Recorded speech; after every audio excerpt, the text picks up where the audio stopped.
We are live. Welcome to our Set the Pace. It's a bonus Set the Pace this week. Also, because we won't have one in the next couple of weeks because of some travels. And so we're doing an extra one. I didn't want to wait too long until we had the amazing gift of having Miss Kealakekua Mahi. We call her Auntie, but she's so young to call her Auntie. But we call it out of like so much love. And we are live on a lot of platforms at this moment. We have YouTube going. If you're not on Instagram or Facebook, we also have those going.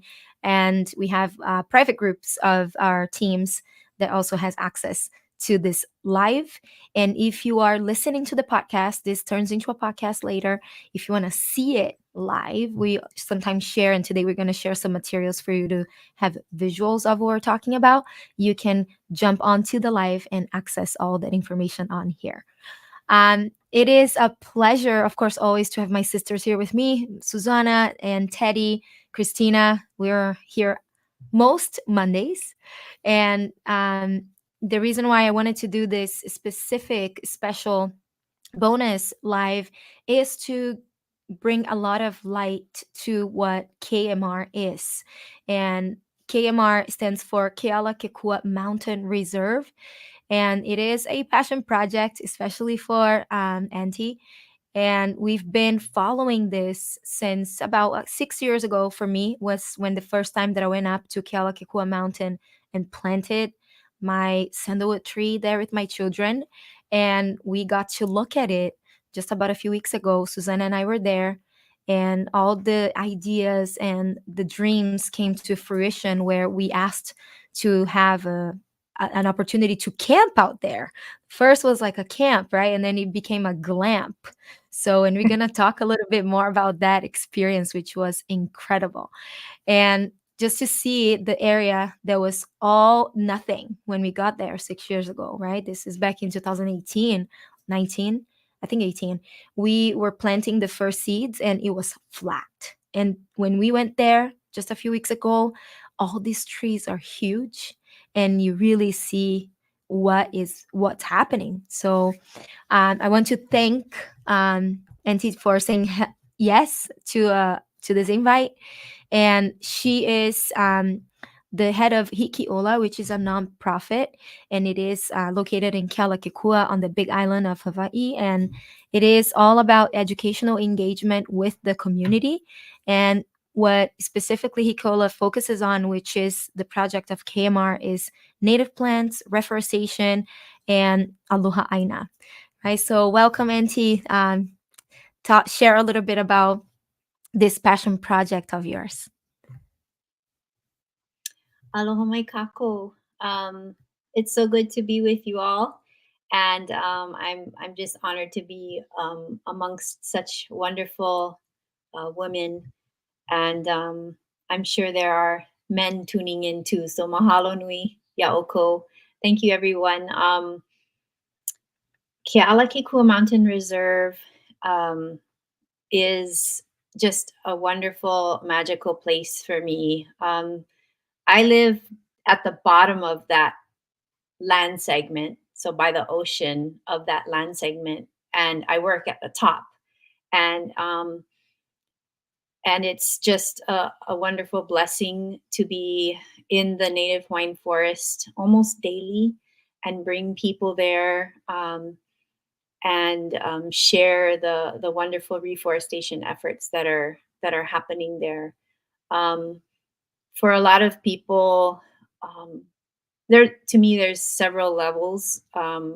There's the artificial level of, okay, it's Hawaii, awesome, or it's plants, great.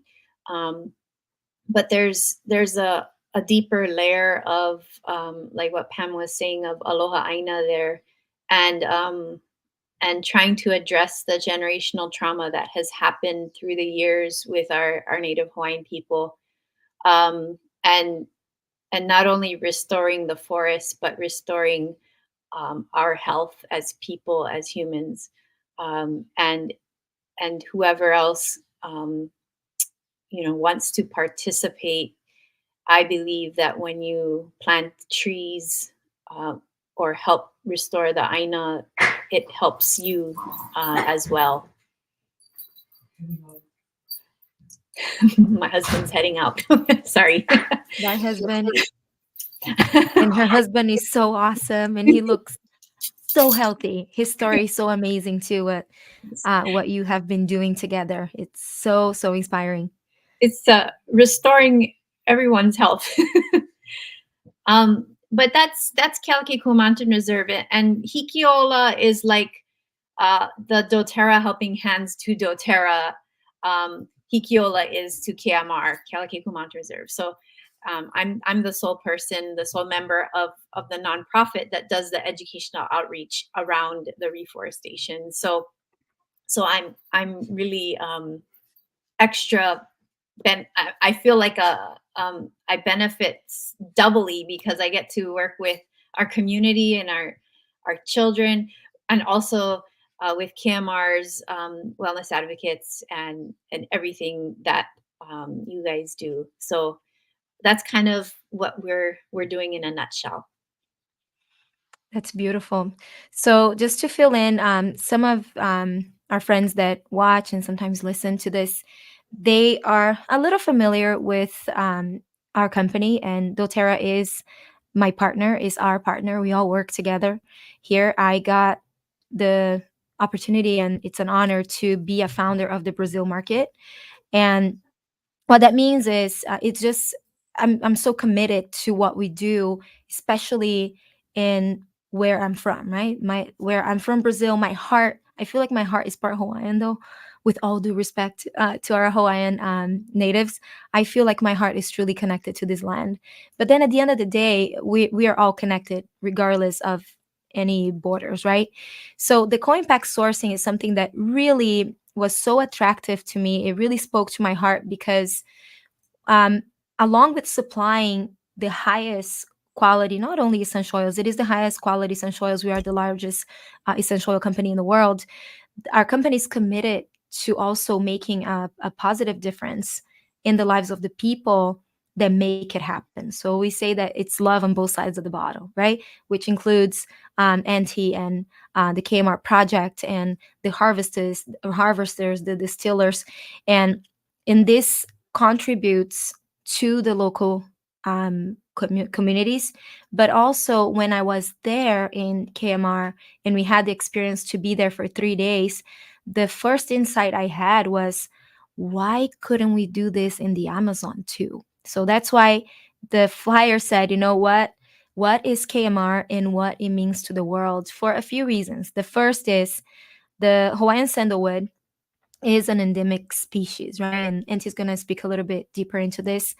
But you couldn't get Hawaiian sandalwood anywhere else but there. And because of the deals that were made back in the 1800s, this went south, and the harvesting was done wrong, and all of the not so positive aspects that came with the over harvesting started to almost make sandalwood extinct, right? So we're on the verge of. So just having understanding that means that if we didn't do anything about it, we wouldn't have sandalwood in the world anymore. So, what is the impact of that, NT, when you talk about, hey, it's an endemic species, we wouldn't have it anymore? Kind of like koa, too, right? There was the kind of like the same situation. Yeah.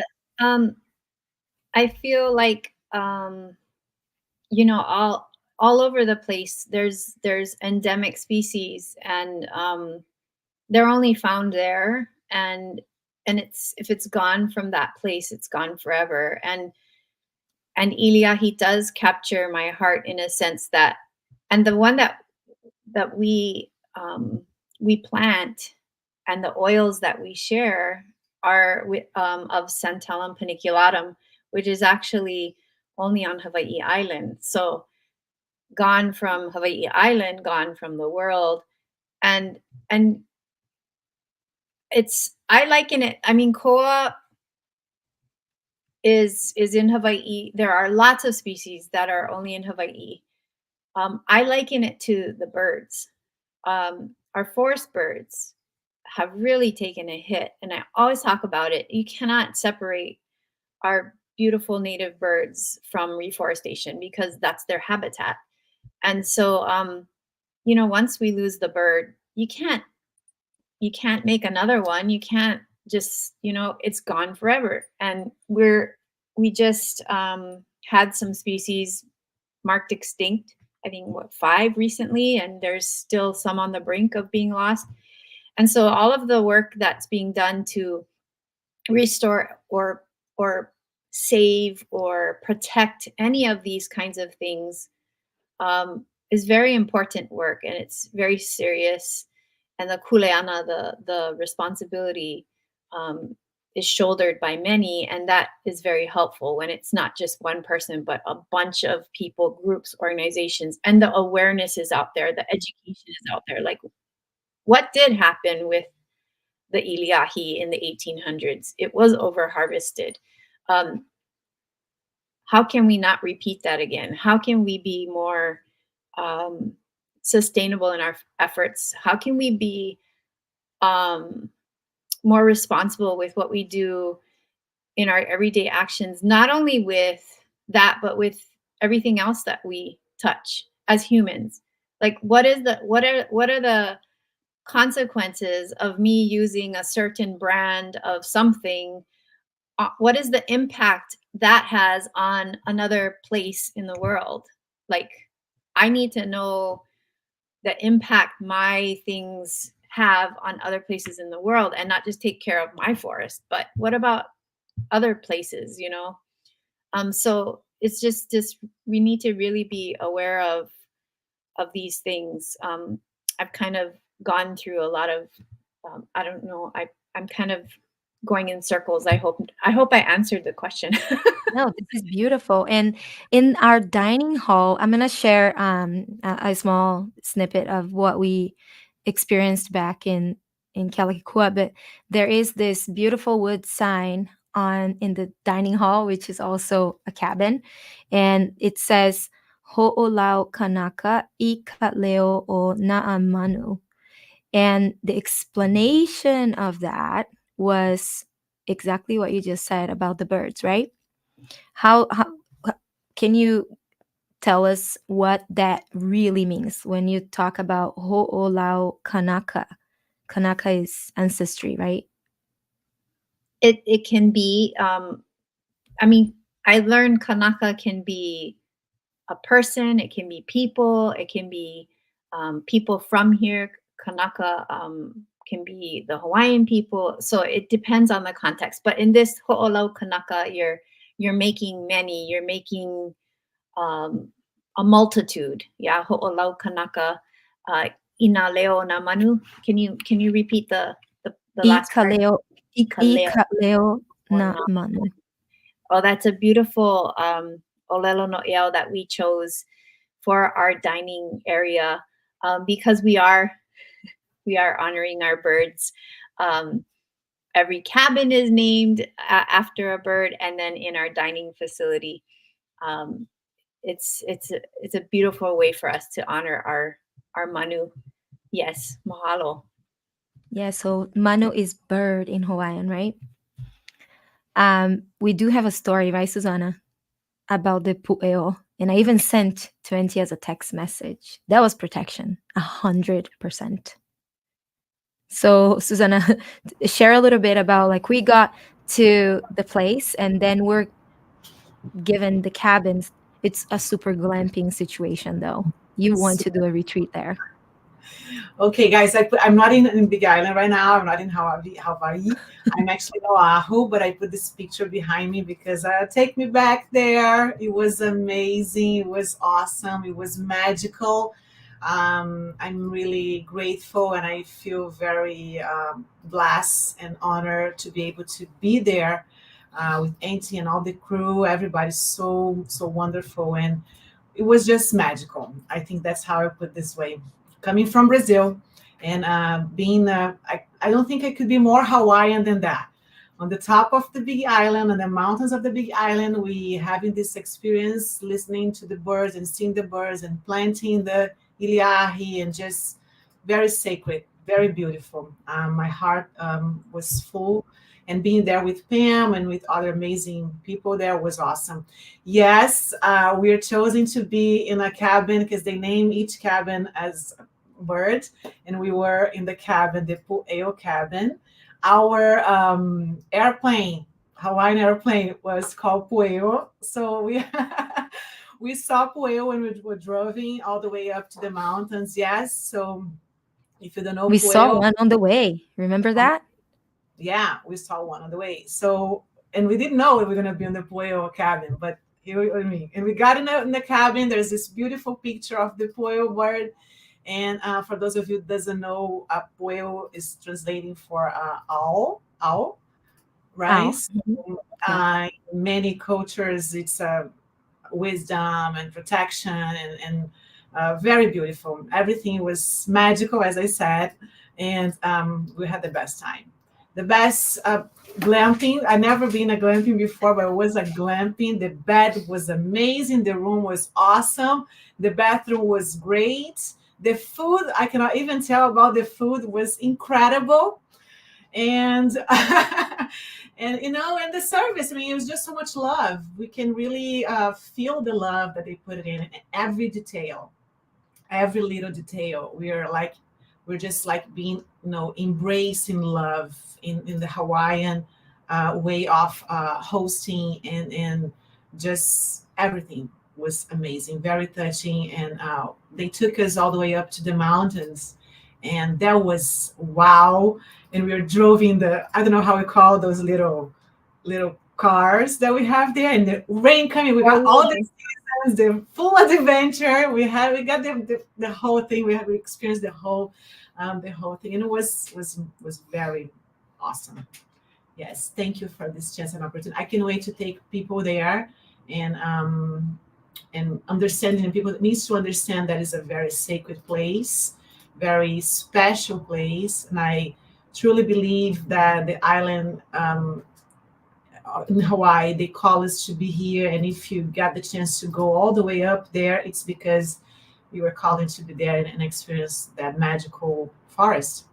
And I learned on that trip that Iliahi, the oil, the essential oil that we know, the Hawaiian sandalwood, the Iliahi that we have on doTERRA, well, it takes 30 years for the tree to be ready, to give us the gift us with the essential, with the oil, right? To distill it out of that, and it comes from the heart of the tree.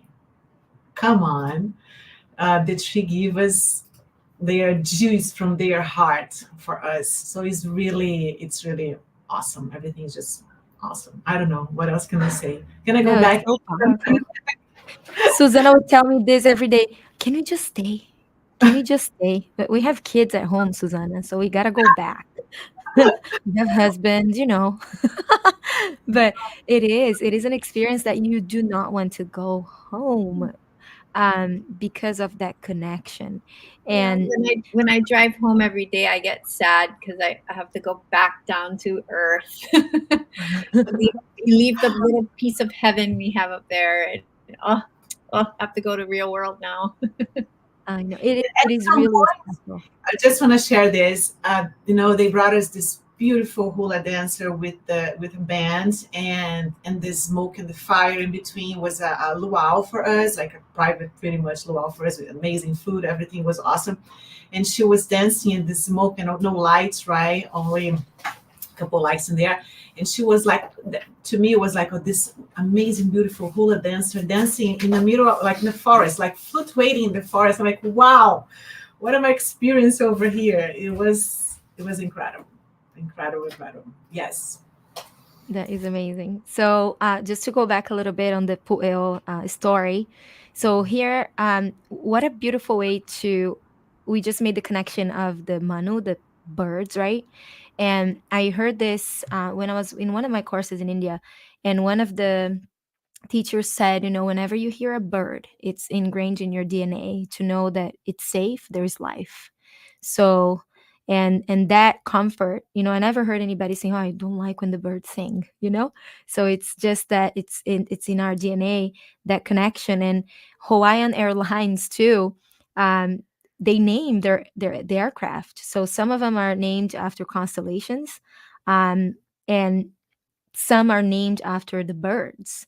And I thought that that was such a beautiful way for for for them to honor, the importance of these birds to any place, especially to Hawaii. So ours was pueo, and then of course I went and did a little research to understand what pueo is in Hawaiian, right? Well, we know that it's an owl, and you know that in a lot of cultures it's connected to wisdom, but one thing that really struck me was we saw a pueo on the way. Our cabin was pueo, and as you were explaining, Auntie, that each cabin has a name of a bird, and I thought, I wonder if there's a pueo cabin, right? So because I just love owls, because it's so esoteric, and I like this stuff. So then, yes, of course, we got the pueo cabin, and we also got the pueo plane. And here's what happened: we went on the plane. This is a short flight, okay? It's like not even like 45 minutes. Okay, one But second. We are yeah, getting into the plane, and then we saw the aircraft leaving Hawaii, right? Leaving Hawaii, and and it was like, we're like, oh, look at that! Well, let's take a picture. Let's take a picture, and we got into the plane. Okay, go, Pam. yeah. So we're excited. We're like, this is a sign. Yay, it's a sign because wisdom. Yeah, well, so amazing. Um, then we are about to land, and that was not so fun because all of a sudden the weather just turned. It was beautiful, right? It was sunny, and then we get close to Oahu, and the weather just went crazy. Like airplane is like moving a little weird. People are starting to get a little nervous. They try to do the landing and they couldn't. So the thing is, when it's about to touch down, I text my husband. So I'm like, hey, we're landing. And then I texted him and we didn't land. So the airplane went back up and we're like another good almost hour up in the air. And we were like, Suzanne and I are texting each other and we're like, okay, start chanting right now. It's a prayer time, like scary kind. It was not fun. Everybody was a little, and then my poor husband, he's so amazing. His father died in a plane crash. So the moment I texted him, we're landing, and then we didn't land, and that's when he leaves the house, and he's like, "What's going on?" And I said, "I think it's not our turn on the runway to land, right?" And so he's like, "It's taking too long."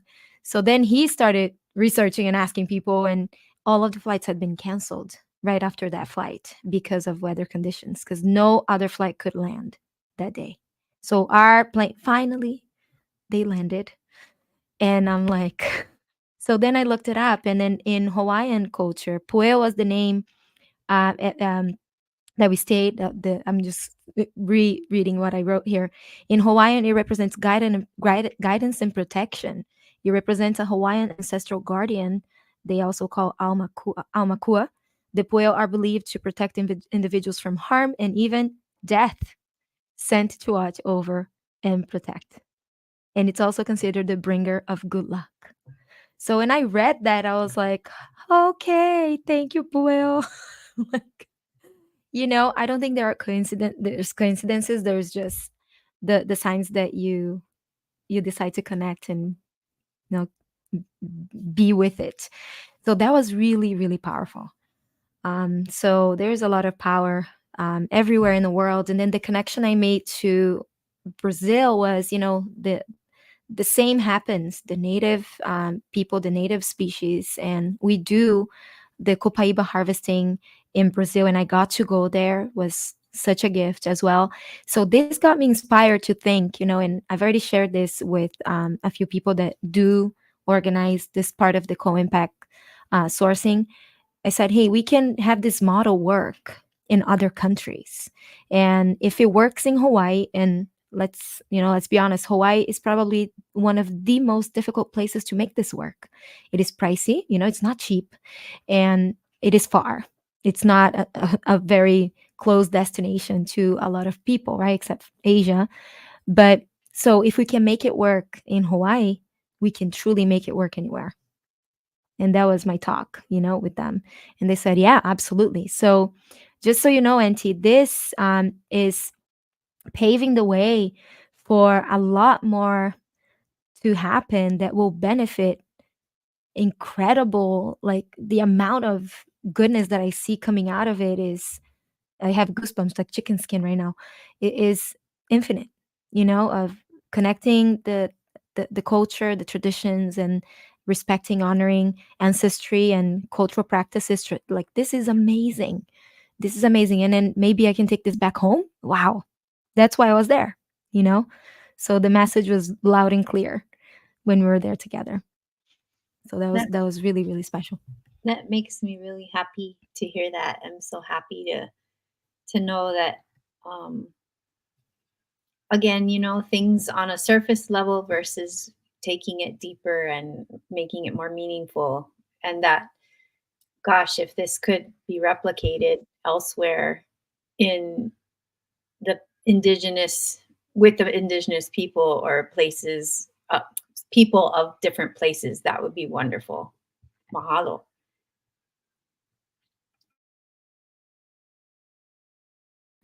Yes. And I want to share a little bit of, let me just make sure that my sound here is connected properly because all of a sudden it kind of went a little crazy. We hear you good, Pam. You can hear me good? Okay. So let me just make sure because it kind of stopped for a second here. Once again. Okay. So I'm sharing here an image on Hikiola, Ka La Hikiola, the dawning of a new day. That is such a perfect title for the project, right? So this material right here explains a lot about how the whole project has been um, done, and it will continue to be done. And like Susanna mentioned, we it takes about anywhere from 20 to 30 years for any sandalwood tree to give its gifts, right, of the oil and the wood. So if you think about the founders of doTERRA, I admire them. They are incredible people. Auntie gets to work directly with them as well. We get the gift of having the woman founder as a big mentor for myself, for my team and my friends. And she's the CEO of the company. So a multi-billion-dollar company having a woman CEO too makes me very proud. Not taking any sides of like men and women, but it's it's a big deal, and I'm very proud. And so knowing that they have made this investment that is it's generational, because maybe some of them we might not be here to see it, if we live up to maybe to 150 years old. But more than likely this is for the next generation. So it is a legacy company. It is a legacy type of vision that we have. And that's I wanted to bring some attention to the fact that we talked about this a little bit, and I'm gonna bring this from a really genuine good intention place. And some people are very protective, saying, hey, oh, this Holly people come and buy land and do this, do that. And I would love to have you speak on it a little bit, Auntie, because we kind of talked a little bit about it. And um, just so we understand that the pure intentions and the pure hearts of the people that are doing this is 100% connected, and to really benefit the people of Hawaii. Well, I can share my personal transformational story, that I experienced personally as a Native Hawaiian. And my reaction was probably the same as many others in Hawaii and our community when we find out that a non-Hawaiian organization from the continent is buying land, and selling our resources for their benefit. So we think, um, that's all we need to hear, and then we just, okay, no, that's not cool. And so for me, I did buy doTERRA oils, except for Iliai. I refused to. And this was prior to everything. This was when I was still as an educator, in the state of Hawaii Department of Education. And I just really wasn't happy about it. But I was uninformed, and I made a snap decision or judgment, which a lot of us do without information. Um, and the general manager, who I knew outside, we go to the same church. He had been, well, he had asked at the time to work with our students at the school I was at. And so, in an effort to start a partnership there, he took me and a few other of the teachers up first and started educating, um, started my educational transformation then. Um, and I just started learning all of the information, all of the things that Kealakekua Mountain Reserve was doing and will planned to do. And my heart just changed almost immediately. But as a long process, it just keeps getting validated over and over with everything that they were doing at the time and continue to do now. And so, you know, come this, COVID, and then everything in the world shifted. We all shifted, including my career. So when I decided to leave my job in the education field, Greg asked if I would run the nonprofit. And I feel it's a blessing to be able to share the information with people who may be where I was at, in their heart, which is opposed to it. And I invite everyone up to say, get your information and then make your decision with information, specifically to Native Hawaiians, but for anyone who's interested.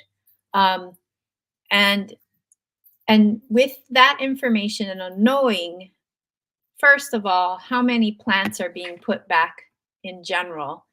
Second of all, how many iliahi, which is what we harvest, how many are being put back, and the ratio. It's just, there's no question in my mind that this is a long-term investment, that doTERRA is making. And then to add in the layer of bringing the community, bringing Native Hawaiians, bringing in whoever's interested in learning and participating.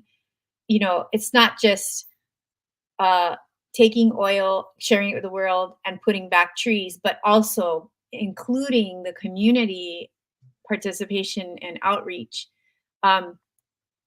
That to me is a blessing, that I can then share that with everyone and feel real good in my gut, on what we're doing, but also share it with others on how this kind of community empowerment, that doTERRA is participating in, is really changing a lot of lives. It doesn't look exactly like what doTERRA does in other communities. And that's what's beautiful, is because every community's needs are different. And what is happening here is different from what's happening in other places in the world where their needs are very different. And so I appreciate that doTERRA does assess the needs. It's not a one size fits all. They go into the community, empower the people there, and really provide service, to the people, and not just go in and take. So that's really very powerful. That's beautiful.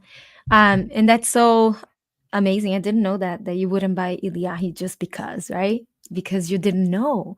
So, and that's why we need to keep bringing this up to conversations for dialogue, and so people know. So we bring this awareness of, what we really do. So one of the things that was super amazing that you shared there too was the how the sheep, I think, and some, you call anglets. How do you call them? The Ungulates. ungulates, right? Four-legged Yes. hoofed animals. Okay, so those cute little animals that aren't so cute for the ecosystem. So you need to clean them out of your property, right? You need to clean them out of the the forest because they really damage the ecosystems, right? Is that how it goes? Yeah, I think there's varying perspectives on this. As far as where I'm coming from the Native Hawaiian ecosystem perspective, it might not, um, sound the same as someone from the hunting community's perspective. But for reforestation of the Native Hawaiian forest, the animals that browse are non-native animals, and they eat the young growth, and so no, they don't go together. So whenever we do planting, we have to fence in the area and we push out the ungulates, so that it's animal free, and they can just grow without that pressure of being eaten. It's a very expensive buffet for them, if so. And the fencing does make this very costly. It is a huge investment to do so much fencing and removal of the animals. So we're not just planting, but we're doing all of those things. Yeah, and sometimes you have to do it with helicopters. That's what we heard. Yes. They move the Yes. animals out with helicopters. That must be a fun job. I wonder, legit, who does that? The That's so cool. really good hunters and helicopter people. Not Yeah, I me. know. That's so cool. Yeah, but that's a sign of reforestation that is being done intentionally, right? To reforest an area is if you have a lot of these animals on the property, um, it kind of defeats the purpose of reforesting a place because you're not going to be able to do that, right? It would be kind of crazy if we open the place for hunting, right? That would be a little weird because they eat especially the iliahi, right? They love because it tastes like nuts or something like that they were explaining to us. The nut is like really fatty, like a macadamia nut. So Mm. I I don't know if, I mean, I guess the animals do, but the one that we have a problem with is rats. They really like the seed. Those are who we battle for the iliahi seed, are the rats. But the ungulates, my understanding is they'll eat just anything, any nubo. That is So crazy. So when we saw the babies in the nursery, we have it. You have it all fenced in because of that, right? And that nursery, it's a big one. It's a huge one. You're talking how many seedlings? Like 300,000? Is that what I heard, or even um, more? I think it's more around the 100, between 1 and 150,000 is our capacity, and we need to kind of expand the nursery. But yes, it is fenced in, and then in the fenced in area, we have like bars around our nursery so cows can't get in, and we have all sorts of like insurance for our babies. That is amazing. And I'm mentioning this because all of that was new to me, right? The first time we went there, we got a little bit of a tour. Then we all went together. Christina was there, Teddy was there, Susanna. We all went with our teams and we got to see every step of how everything is done. And this time, because we had 3 days, I could really grasp the details and what it really takes for things to run smoothly. And also the math of it, right? So if you have a huge nursery, it means that yes, you're doing some incredible um, reforestation effort in that area. So you have to have a nursery that is the size that makes, that makes sense for the reforestation to happen. So then that to me was like, because there are companies out there that say that they do this and that, and they do farm to table, all that stuff, and when you really look at it in reality, it's really not like that. So we all, any person can go up to KMR and look at it, and visitations are open, right, every day. Is that how it works? um, I take day tours up Monday through Saturday, and it's been getting more and more busy. So I almost am fully booked through March now for the day tours, and so The day tours, like you're saying, it's like, kind of far up. It's 4-wheel drive, and you have a little bit of a time commitment on driving, from wherever you're going to the bottom, and then the tour of whatever we can get on the property. So I say allow for 6 to 7 hours for the day tour, but that extended stay, we were able to go into more depth, and you can see the whole property, and you can really just experience the vastness of what is going on, and that is super exciting for us to be able to share those kinds of details and the vastness of the property, because a lot of people, we're just trying to finish the tour and get you back down so that you can do what you need to do for the rest of the day. But we took this tour, the extended stay up, the participants up to the top of the property, which is at 6,000 elevation, and it takes a long time to get up there, but oh, it's just so beautiful when you get up there and see all that the property has, and all the sandalwood, the iliahi that is growing healthy and remaining from a long time ago, still intact and beautiful. So yeah, that is. I'm glad that you shared that, because the day tour and the extended stays are very different. Very. So you can really grasp the connection we have to the land, really, and then everything makes sense. We went up all the way, and I really hope when you do your retreats, people that are going to do this, that it rains a little bit, because it's so much more fun when it's raining and you go down that mountain. It was such an experience. Susanna and I were like holding on for dear life, but in a very positive way, and like, whoa, this is like Six Flags, but in Hawaii. It was so awesome. It was so fun. So the tours are free, right? They're free of charge. Day tours, yes, they're free of charge to the community, Monday through Saturday. Just email me and I'll figure out a day that works for both of us. That is so awesome. So it's free of charge, so you can really see firsthand what goes on in Kealakekua Mountain. So there's a map here for you to see in relation to the airport where it's at. We've gotten questions about, can we take school tours over there? And it is a big time commitment if you're coming from another island or from the mainland. But there are schools on the Big Island that do that. They come and they bring the keiki, and they're able to connect and understand how all of this is done. So another thing that I want to bring to this conversation is growing sandalwood. It needs a friend to grow better, right? It's kind of like us. So how does that work, Auntie? Yeah, they are. The plants are so much like us, or more. We are more like plants than they are like us. Iliahi is hemiparasitic, so it needs a host plant for its growth, it's for its survival, for the nutrients. It needs it takes nitrogen from another host plant, and so we found that the best host for it is koa, through research that has been done. And this is on my website, hikiola.org. We worked with Dr. Emily Uluvehi Thyroff, Senegal Thyroff, and she's researched iliahi and found koa to be the best host because it is nitrogen fixing.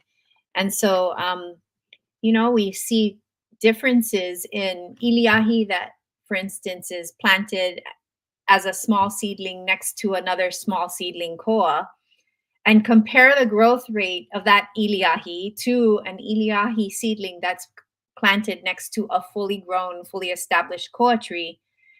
The growth rates are huge because that host tree is grown and it can provide the nitrogen to the. I mean, their roots connect and they make little haustoria, little nodules where they share that, or where the koa shares the nutrients or the nitrogen to the iliahi. It's fascinating. I'm not a biologist or a botanist or anything Christina like is. that. She's It's a just, biologist. oh, well, there you go. I mean, you should. you should be talking about this part then, because I'm still learning. I'm a wannabe everything, but it's just fascinating how we've learned about the Iliahi, and we do liken it to us meeting other people to really thrive. And forests are a great example of that, and how the trees talk to each other and connect with each other and help each other out. It's just really wonderful to liken that kind of interaction with the humans and what we need. That is so beautiful. I'm gonna share a quick little video that we created in Kealakekua, and just so you have an idea what the retreat was about. Can you see this?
That makes me want to go back. Very So cool. it was amazing, and the cabins. Let me tell you, they are really nice. I'm just gonna give one look to the cabins, okay? So you know what glamping is all about. I had never glamped before, and it is glamping, like for real. It's glamping. Let me share this one last one. Me sometimes when I sleep 2 o'clock in the morning, I get up. Feel like my ancestors tell me, hey Keely, I get one song for you. So I get one song coming, but never. This song is so beautiful. It's not a song about the kupuna. It's about your tutu, your family, how they live, the medicine, what they eat. This is part of us. And I believe Slaki Kihoalo is one of the beautiful music in the world. Beautiful. They just make your family get together. And if I play more and these go all over the world, this gonna tell you the story about Kili'i. Kili'i Moai. Kili'i means the highest chief, man. Ali. We don't call it chief, we call him Ali. The warrior. So that's my life. So if you're wondering what Ke'ali'i means, that is Auntie's name, right? Is that the meaning? No, that's not the meaning of my name, but usually names are Keli'i is short for Keali'i, which is what he's saying, yes. But Ke'ali'i. I'm not the chief. What is the meaning of yours? You are the chief. What is the name of yours? What is the meaning of yours? It's there's a little bit of poetic license that happened in the 70s when I was named, and it means the little rainbow. Oh, Oh, that's love it. beautiful. Oh yeah, the li'i. Li'i is small or little, right? Yeah. Yes. That's beautiful. We have friends in Hilo. Their last name is Kaholeauli'i, small bamboo leaf. Yeah, that's their last name. So beautiful. By the way, I love you girls. I miss you so much, my Big Island girls. So we also have an opportunity to visit, right? So we did the retreat, we did the pilot, and it's incredible. It's ready to go. It's beautiful. What an amazing experience. Is it available right now? How is it? How does it work right now? Yes. So we are taking bookings. Kapilina is the name of the tent cabin site, and I do the booking. So you reach out to me at keliikanoi@hikiola.org is my email address, or you can go to my website and reach me through that. And bookings are for 3 or 5 night stays. And so 3 night stays, we always check in on Wednesdays. And 5 night stays are always checked in on Monday. And everyone checks out by Saturday. And so we are booking. And the price is for the 3 night stay, it's $1,900. And the 5 night stay is $2,900. And we want to honor those who are from this AINA by offering them a 50% discount. It's a Kama'aina rate for those who are from or live here in Hawaii Island. I'm sorry, in all islands of Hawaii. So the teams that are based here get that discount just to honor, the people from this place. But we will be having a leadership special for those who are attending leadership. Come talk to us. We'll be in the expo in that area, and we really want to meet you guys and talk story with you guys. But we're offering, if you book during leadership, we'll give you a 30% off of your booking whenever it is through the year of 2024. So if you book your date in 2024, you'll get 30% off. But that's how you do it, and we will work with you on the dates for availability. But we really want to meet you all and hope you all come up to Kapilina, because it's the best. Oh, it's gonna book out. It's going to sell out. I know it. I know it for a fact. Because think about this, I think the best way to do a retreat, and we've all done retreats. We do a lot of retreats. We're yoga teachers here, and we love all of that type of activity. And retreats, if you come to Hawaii, and everything is included. You just have to get yourself to the place for you to be brought up to the mountain.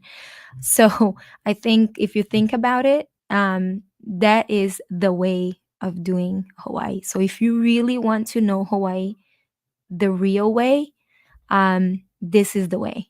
This is the way to know the real Hawaii. It is, you're gonna leave there knowing what Hawaii is about. It is awesome. Amazing. Well, and Teddy and Christina, do you want to share a little bit about your experience at KMR the last time we were all there? I definitely. Do you want to go first, Teddy, or what? Yeah, sure, I'll go. So I was completely amazed by the initial grounds when we pulled up and we parked, and we did the prayer, I'm not sure what the official word was, right? The chant. The protocol. Yeah, the protocol. That I felt something energetic kind of flow through me. It was just so amazing being there. And my husband and I have been together for 28 years, and he lived on the Big Island before we met.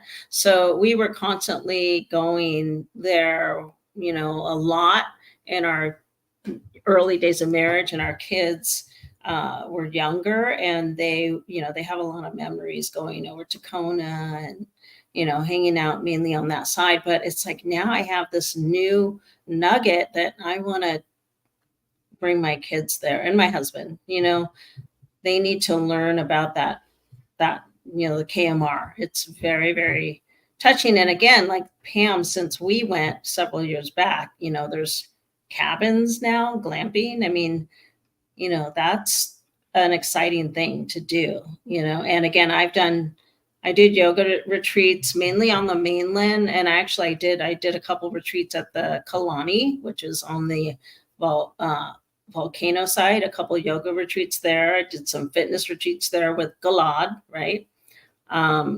So yeah, the pricing, I was thinking about that, and it's, for what you're getting, the pricing is about right.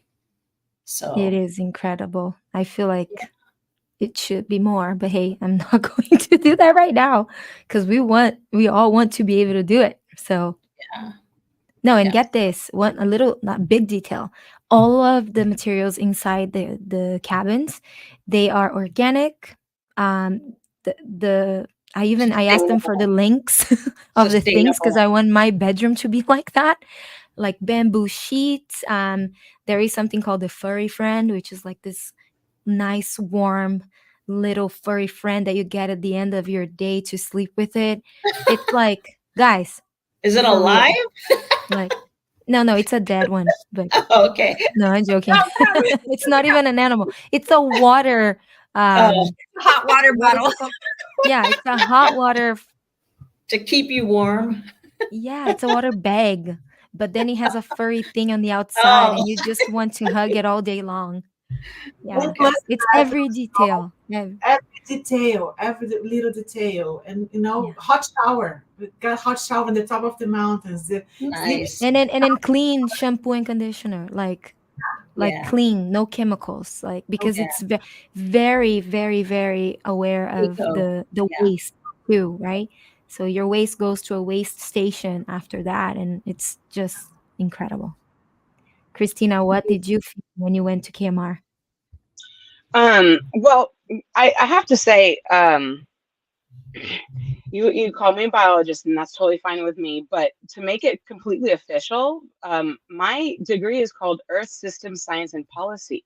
So what I studied is how to integrate policy and the science of environmental science, and how the world works, and why it's so important to do things like Anthi is doing. And so when I first heard about this project, it hit me like so hard.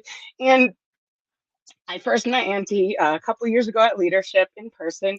And she probably remembers I started crying when I met her. And I was just thanking her so much for everything she's doing, because I know how important it is.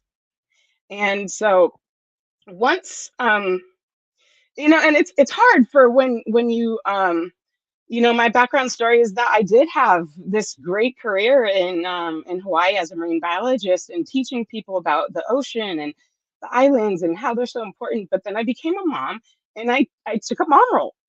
So I haven't been working in that context in a really long time. And it's a piece missing from my soul. I'll tell you that much, guys. So I became a doTERRA wellness advocate because I saw the importance of the oils and how they healed my family and myself. But again, there's that little hole missing where it's like, gosh, I used to do this and I loved it so much. But like, how do I keep doing it when I'm a mom and I have kids and I have to stay at home? All this stuff going through my brain. And am I doing the right thing and being part of doTERRA? And then Kikiola came about, and the Kealakekua Mountain Reserve came about, and I knew I was in the right place with doTERRA, because what people don't understand, and that I'm really loving sharing, is how doTERRA goes into these communities in different parts of the world, and they just, like you said, they don't take, they give. As well as receiving the beautiful gifts of the earth, they give back to the community and to the earth in so many critically important ways. Um, it's just it's just amazing, and it's groundbreaking. I think that more companies should be thinking this forward, about the future, about their impact on every little thing that they do. And so yeah, it made me feel really secure that I have made a really great choice in pursuing my career with doTERRA. Then I went to Kealakekua. And like Teddy said, during the protocol, oh, the mana, the power that comes through is just out of control. Like it's not anything that you can actually explain. You really need to go and experience it for yourself. And I had heard so many times, like, oh, the power of the Big Island. Oh my gosh, I love Big Island. And I went there when I was pregnant with my first daughter. And to be honest, I didn't really feel the mana like people had been explaining. However, when I went to KMR, when I went to Kealakekua, it was undeniable, the power that's in the land, on Big Island, especially. And what I think is most important about this project that's happening with Kealakekua is the fact that it is an all-encompassing reforestation effort. So we keep on talking about Iliahi and Koa. However, what we're not saying is that the nursery is so big because the folks go in to the forest and any native seed they find, they're collecting and they're bringing it back to the nursery, and they're making sure that they are creating these little seeds into a big beautiful plant. That's so important for the forest, because I'm telling you, when these endemic species go away, it's gone forever. Hawaii is not the only place in the world where we have endemic species. Literally everywhere in the world, there's very important species that don't exist anywhere else. And they've been almost forgotten about. You know, there's such a small amount of people who care about these little plants and little animals, and we often are looked down upon and judged, like, why do you care so much about this little salamander or this little bird? But you know what? They're not so little. They're really important for our earth and for us, and we're all connected. And I just really love the whole message that Kealakekua is delivering. And I do hope that we can continue around the world in these very important areas in the Amazon and in China and all around the world where these plants and animals are so critically important. I would love to see doTERRA spearhead that movement. Oh gosh, I'm here for it. I love our company. I love KMR. I love Big Island. It's just, I'm so happy with the environmental aspect of our company, and that we came together today to talk about it. So yeah, I'm so happy that we're talking about this today, and that we are so lucky to have Auntie Kaylee joining us. So I'll get off my soap stool or whatever it's called now. No, that was beautiful. I love you, Yeah, Christina. This so is your important. light. This is your light. Yeah, It is. that's your passion. And doTERRA is spearheading this movement. We've heard this over and over. I have a couple friends of mine that work with regenerative agriculture, and they audit companies to make sure that they're doing the right things. And they've looked at doTERRA and they said, yeah, they're just doing way beyond what is asked of companies to do. So, and another thing too that Auntie shared with us is it's not a farm; it's a reforestation project. So get that. It's not when people say Sandalwood Farm, nope, it's a forest. So, and that is a big difference. Yeah, Auntie, do it's you wanna leave? like none other around the world. It's like the one and only reforestation effort I've ever heard of as an environmental Yeah, scientist. It's so cool. so amazing. Yeah, and we're part of that. Auntie, do you wanna leave a message for people that are like, wow, I want to go there, and also anything that is coming from your heart to share for us to close? Well, first is a big mahalo to you folks. These wahine here, I really appreciate your energy and your mana'o, your thoughts that you shared. Um, I I really just, it's just this synergy that happens when I connect with people around this subject. It just lights my fire, and then other people fire their fire can burn stronger too. And so mahalo nui to you folks for all that you do and your hard work and effort to make the world a better place. Um, if you are interested in coming to Kealakekua Mountain Reserve, contact me through Hikiola's website or my email that was posted on the screen, and I can arrange for that free 1-day tour or extended tour, the retreat stay, the glamping. Um, I really look forward to being able to share that transcendental experience. Everyone's is different. And I go up there 3 to 5 days a week, and I still have it every time I go up. And I feel so blessed to be able to go there. It doesn't get old. Um, and I just love sharing it with whoever wants to learn and be there. So mahalo nui ya oko. Thanks. Thank you so much. Thank you for sharing your hearts. Thank you for being here with your precious time. And if you're watching this, thank you for joining us as well. Aloha, lots of love everywhere, wherever you are. Thank you, Auntie. Love you, girls. Love you guys. Ahui ho. Ahui ho.